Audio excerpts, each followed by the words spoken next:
My name is Christina Rivas Tobias and have been a member 7 years now, since 2009.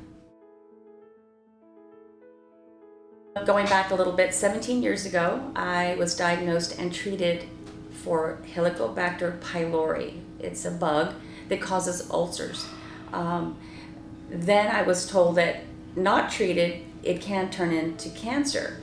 However, it was treated, cured. Every 5 years, I would have an endoscopy to follow up.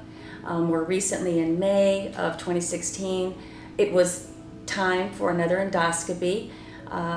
Although asymptomatic, very healthy, very active, I scheduled my endoscopy where I was diagnosed with stage 2 adenocarcinoma, stomach cancer.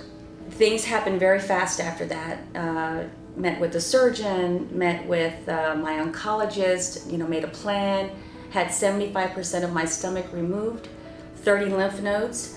However, 3 of the lymph nodes under the microscope had a few cancer cells, and that warranted chemotherapy. Initially, it was a shock. I had to identify all my feelings and emotions. I was surprised. Again, very active with my exercise and very active with my how I ate and what I ate and sleeping and just taking care, just well-being. But after I went through the cycles of crying and anger, and I decided that it wasn't going to change me. If it's going to take me, it's going down with a fight. I'm going down with a fight.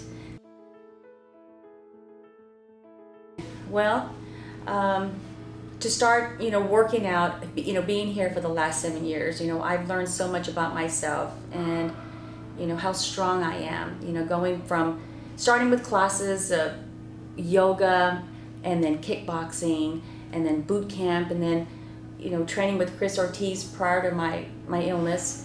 I learned weight training and Olympic lifting and endurance and strength, how strong that I am.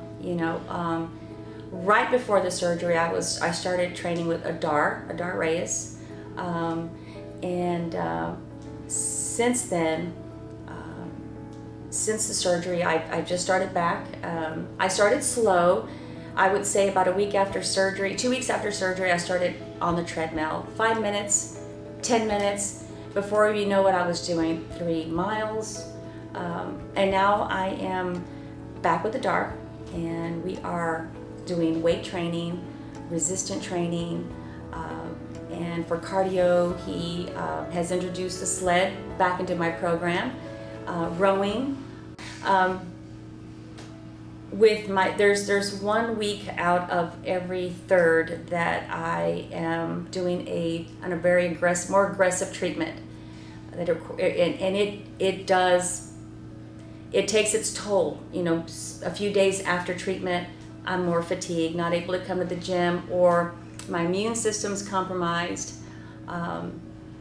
When that does happen, though, the YMCA accommodates me. They allow me a space where I get to be alone and away from others, so that I'm not at risk of picking up bugs. And it's not as fun because I can't be with my fellow teammates, but it allows me to stay on the program, to do what the doctors ask, and that's to move, that's to exercise, that's long term. People that do exercise before and during treatment have a better outcome, and that is my goal. And the YMCA has helped me with that goal. The biggest struggle, I would say, was hair loss. You're told that you will experience hair loss with chemotherapy. And initially it started falling out very little, nothing that was shocking. It was stuff that I could deal with. But there was a point when so much was just shedding and falling, and everywhere I looked were pieces or parts of my head, and it was emotional. I found myself crying with every shower, and then decided to shave it off. I decided just to, let it go, and it has been easier that way. Emotionally, it's been easier to deal with not watching that part of me, come off of my body. So I would say that was the biggest struggle. How do I keep upbeat? Wearing hats. I love hats. I've bought a couple of wigs, and just embracing my bald head. It's bald is beautiful. It doesn't make who I am. That's how I've been dealing with it. Here I'm held accountable. If I'm with a trainer, I'm held accountable to show up and to produce a workout, to produce a sweat or make gains, be a little faster, be a little stronger. But just my wife family in general, here they care for me. They care for my family. It's more than a gym. It's more than a gym. I'm gonna cry. Sorry.